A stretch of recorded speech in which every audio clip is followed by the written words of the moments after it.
Welcome back to my YouTube channel enjoy English with Bhavya ma'am. आज हम लोग letter to complaint business को continue करेंगे। हमारी प्रीवियस वीडियो में मैंने आपको क्या बताया था, ऑर्डर वाला लेटर। तो आज बच्चे मैं आपको क्या बताऊंगी, कंप्लेन एंड इंक्वायरी वाले। ठीक है, तो जो बिजनेस टू लेटर कंप्लेन होता है बेटा, ये भी क्या होता है, वही सेम बात दोबारा से बताऊंगी कि बहुत ही ज़्यादा फॉर्मल होता है नेचर में, हमें फॉर्मली लिखना होता है। ठीक है, अब अगर आप कंप्लेन कर रहे हो तो कंप्लेन किसके रिगार्डिंग होगी, कोई आपको सर्विस में दिक्कत है, प्राइस को लेके लड़ाई झगड़ा हो गया है, क्वालिटी प्रॉपर नहीं आई है, या कोई प्रोडक्ट गुड डैमेज हो गया है, इस टाइप के ही लिखेंगे ना जनरली हम। तो देखो, मैंने आपको ये बताया था कि आपके जो मॉडर्न वर्ल्ड है उसमें बहुत ज़्यादा कॉमर्स एंड ट्रेड का वर्ल्ड है, तो बिजनेस लेटर्स जो है वो नेचुरल है, आते जाते रहते हैं, कॉरेस्पॉन्डेंस चलता है ना सब कुछ।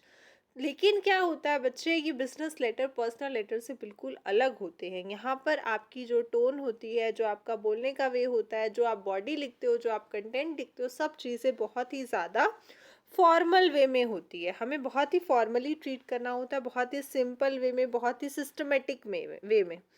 ठीक है, देखो मैंने क्या लिखा है आपके सामने, कुछ मेजर टॉपिक्स लिखे हैं जिसके regarding generally complaint to letter हम लोग बिजनेस वाला लिखते हैं।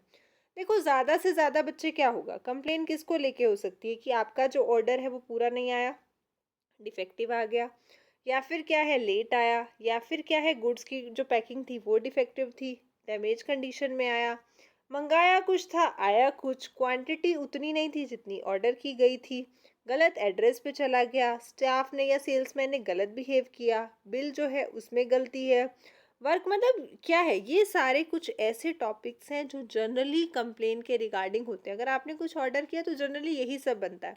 तो मैक्सिमम इन्हीं में से आपका एग्जाम में कोई ना कोई टॉपिक आ जाता है लेटर टू कंप्लेन बिजनेस को लेके, बट फिर भी आपने ये नहीं है कि बाकी नहीं करना। These are just sample according to our basis of you can say experience को देखते हुए, और हम लोगों ने जितना सैम्पल पेपर्स पढ़े हैं उस पर रिसर्च करके हमने कुछ ये फ्यू टॉपिक्स लिखे हैं जिसके ऊपर जनरली क्वेश्चन आता है। Next is supply. अब देखो बेटा, मैंने आपको बोला कि ऑर्डर था, ऑर्डर हमने पढ़ लिया। आज हम लोग पढ़ रहे हैं कि कंप्लेन आप कैसे करोगे अगर कोई कंप्लेन होती है तो।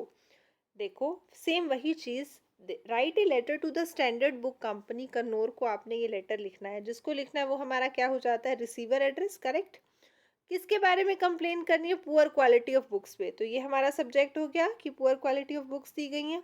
आप कौन हो, मोहन जो भी हो, मोहिनी हो, लाइब्रेरियन हो लाजपत राय स्कूल के, यानी ये आपका एड्रेस हो गया, सेंडर एड्रेस आ गया, एक लाइन छोड़ के डेट आ गई, एक लाइन छोड़ के रिसीवर एड्रेस आया, एक लाइन छोड़ के सब्जेक्ट आया, यही होता है ना फॉर्मेट।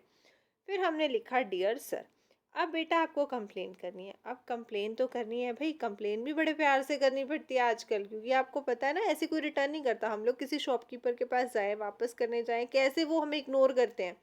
जब लेने जाते हैं तो कैसा ट्रीटमेंट होता है, और जब रिटर्न करने जाते हैं या कोई कंप्लेन लेके जाते हैं तो कैसे बिहेव करते हैं वो। तो उस टाइम पर हमने बहुत ही पोलाइट वे में उनके साथ डील करना है, बिकॉज हमें अपनी चीज़ भी ठीक करानी है, रिप्लेस करानी है, रिफंड करानी है। तो ये नहीं कि भड़क के बोलो, आपको बहुत ही पोलाइटली बोलना है। क्या बोलोगे, we regret to inform you that the quality of books supplied by you to our library is quite deplorable and poor. We regret to inform you that.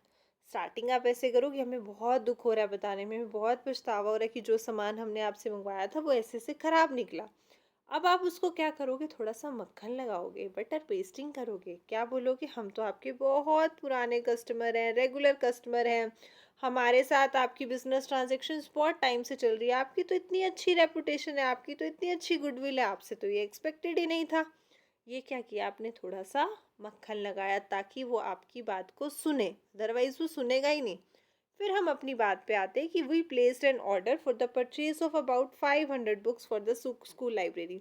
हमने आपको ये सामान ऑर्डर दिया था, मतलब 500 बुक्स बोली थी स्कूल लाइब्रेरी के लिए हमें चाहिए थी। लेकिन जो बुक आपने सप्लाई की है वो कैसी थी, ओल्ड एडिशन थी, क्वालिटी पुअर थी, बहुत सारे डिफेक्ट थे। ठीक है, अब आपने क्या किया बच्चे, आपने सारी बात बताई। और सारी बात कैसे बताई, बहुत ही पोलाइटली बताई। आपने शुरू किया कैसे कि हमें रिग्रेट है बताने में, फिर बटर पेस्टिंग की और बोला कि आप क्या हो, हम आपके ओल्ड और रेगुलर कस्टमर हैं। फिर और बटर पेस्टिंग की और बोला आपकी तो इतनी अच्छी रेपुटेशन है, इतनी अच्छी गुडविल है। फिर आपने अपने मुद्दे की बात की कि हमने आपसे ये सामान ऑर्डर किया और आपने जो सप्लाई दी है उसमें ये सामान आया है। अब आप ये बताओ कि आपको दिक्कत क्या है। इन 3-4 लाइन्स लिखने के बाद बच्चे आप ये बोलोगे कि हम आपके नोटिस में दिलाना चाहते हैं the following defects and dispensaries in the books we received, कि जो चीज़ें हमें रिसीव हुई अब उसको अगले को बताओ तो सही ना कि ये डिफेक्टिव निकला या इसका पेज फटा हुआ था या जो भी इशू था, आपको वो चीज़ बतानी पड़ेगी। अब जैसे इसने पॉइंट नंबर 1 दिया है कि 20 कॉपीज जो है मॉडर्न एल्जेब्रा बाय आर के कपूर, वो 2012 का एडिशन है। सिमिलरली इंग्लिश ग्रामर जो है वो आर के लखानी की मार्केट में 2015 का एडिशन अवेलेबल है, लेकिन आपने हमें 2012 का एडिशन दिया 30 कॉपीज, तो ये भी गलत है। अब वो कहते हैं कि हमने जो आपसे हिस्ट्री ऑफ इंडिया की बुक मंगवाई थी वो एस के राव की मंगवाई थी, लेकिन आपने किसकी दे दी, एस के गुप्ता की दे दी, ये भी गलत है। ठीक है ना। 30 कॉपीज तो आपने फिजिकल की दी है। ज्योग्राफी बाय पीएल चोपड़ा वो तो इतनी बुरी शेप में है कि उसको तो हम एक्सेप्ट ही नहीं कर सकते, मतलब वो तो देखने लायक पढ़ने लायक कुछ भी नहीं है।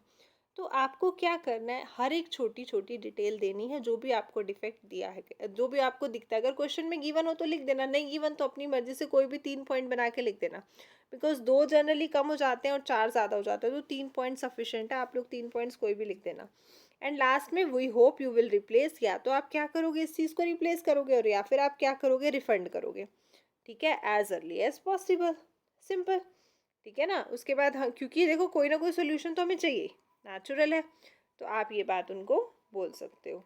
आगे देखो, सेम वही चीज़ मैंने स्क्रीन पे लिख दिया ताकि पीछे किसी का स्किप ना हो गया। We hope you will replace the defective and the books of old edition at the as early as possible, एक लाइन छोड़ के, योर्स फेथफुली। आप मोहन मोहिनी थे ना, लाइब्रेरियन आपकी डेजिग्नेशन, यहाँ पर आपका लेटर टू कंप्लेन बिजनेस खत्म होता है। आगे देखो, अब बेटा इंक्वायरी, इंक्वायरी पे जब हम आते हैं, देखो कोई भी बिजनेस है, कोई भी फर्म है, वो पहले इंक्वायरी तो करेगा ना, ऑर्डर तो बाद में देगा, पहले कुछ ना कुछ इंक्वायरी भी करेगा। अब इंक्वायरी करने के लिए कोई एज सच पर्टिकुलर लाइंस मैं आपको नहीं बता सकती कि यही आपको फॉलो करनी है, बिकॉज देखो इंक्वायरी हर किसी की अलग अलग होती है। आपकी इंक्वायरी अलग हो सकती है, आपकी इंक्वायरी भव्या मैम को लेके भी हो सकती है, उनके बैच को लेके हो सकती है, उनकी ट्यूशन क्लासेस को लेके हो सकती है, किसी को लेके भी हो सकती है, मेरी इंक्वायरी किसी और से रिलेटेड होगी। ठीक है, तो इंक्वायरी सबकी अलग अलग होती है। अब नेचुरल है, जब अलग अलग होगी तो उसके अंदर का मैटर भी अलग अलग होगा, राइट। तो एक एग्जाम्पल फिर भी मैंने आपके सामने लिखा है कि आपको इंक्वायरी करनी थी किसके बारे में, चार्जेस एंड फैसिलिटीज़ के बारे में, और आप कौन हो, जोन हो या उर्मिला हो। टूर इंचार्ज हो ग्रांड पब्लिक स्कूल आगरा के। समर ब्रेक में क्या हुआ, आपने प्लान किया कि आप लोग एक टूर लेके जाओगे, मतलब एक हिस्टोरिकल टूर लेके जाओगे। ठीक है, तो आपको किसको लेटर लिखना है, नेशनल ट्रैवल एजेंसी आगरा को लिखना है, उनसे पूछना है। अब देखो टूर लेके जाने के लिए काफ़ी सारी आपको ट्रैवलिंग एजेंसी से कॉन्टैक्ट करना पड़ता है, उनसे सारी चीज़ें पूछनी पड़ती है। तो वो हम यहाँ पर लिखेंगे। सबसे पहले आपका एड्रेस यानी सेंडर एड्रेस, सेंडर कौन है यहाँ पर, ग्रांड पब्लिक स्कूल है आगरा का। एक लाइन छोड़ के डेट, एक लाइन छोड़ के किससे पता करना है सारा कुछ, रिसीवर कौन है, the national travel agency Agra. ऊपर लिख देना द मैनेजर, ये खुद से लिख सकते हैं। ठीक है, उसके बाद एक लाइन छोड़ के सब्जेक्ट लिखा कि enquiring about the charging and the facilities फिर डियर सर। अब देखो आपने यहाँ पर जो भी चीज़ें लिखनी है उसमें कोई पर्टिकुलर नहीं है, मैं आपको पहले भी बता चुकी हूँ, दोबारा बता रही हूँ। जो according to subject, according to situation suit करेगी लाइंस, आपको वो लिखनी होंगी।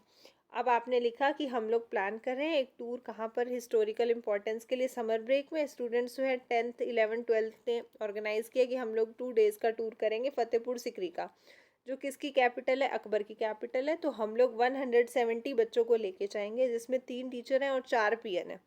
ठीक है, हम लोगों ने प्लान किया कि हम लोग आगरा के लिए, आगरा से फतेहपुर सिकरी के लिए सुबह सुबह निकलेंगे 25 जून को। आपको क्या अरेंज करना है, एक कंफर्टेबल जगह अरेंज करनी है बच्चों के लिए भी और टीचर्स के लिए भी। हम ये भी एक्सपेक्ट करते हैं, ये भी उम्मीद करते हैं कि जो भी जगह आप हमें दोगे वो बिल्कुल क्लीन होगी प्लस एफोर्डेबल होगी, मतलब ज़्यादा महंगी अकोमोडेशन होता है रहने की जगह, ज़्यादा महंगी जगह नहीं होगी रहने के लिए, और एक बहुत ही अच्छे होटल में होगी। आपको काफ़ी सारी चीज़ें और अरेंज करनी है, जैसे डॉर्मेटरीज़ करनी है बच्चों के लिए, और आपको 2 सेपरेट रूम अरेंज करनी है जिनमें अटैच बाथरूम हो टीचर्स के लिए, और फर्निश्ड हो प्रॉपर। लेकिन अब हमें आप कुछ सारी बातें बताओ, कुछ बातें हम उनसे पूछेंगे भी ना, फॉलोइंग डिटेल्स तो हम लेंगे। क्या क्या लेंगे कि how will you accommodate 170 students, आप 170 स्टूडेंट्स के अकोमोडेशन का अरेंजमेंट कैसे करोगे, कितने रूम्स होंगे, कितना आपका चार्ज रहेगा, ब्रेकफास्ट लंच डिनर क्या रहेगा पर हेड, यानी हर एक बच्चे का, देखो हर बच्चा ब्रेकफास्ट भी करेगा, लंच भी करेगा, डिनर भी करेगा। तो क्या चार्जेस रहेंगे? अगर हम लोग एयर कंडीशनर, हमें 6 बसेस चाहिए, लग्ज़री बसेस, तो उसके चार्जेस क्या रहेंगे? एक बस का किराया कितना होगा? और भी बहुत सारी इन्फॉर्मेशन प्लीज़ आप हमें सेंड करो। अब बेटा ये टॉपिक टूर के रिगार्डिंग था, टॉपिक कुछ और भी हो सकता है, तो जिसके रिगार्डिंग जो भी टॉपिक हो उसके अकॉर्डिंग आपको लिखना पड़ेगा। एक लाइन छोड़ के योर्स फेथफुली जॉन उर्मिला और नीचे आपका डेजिग्नेशन।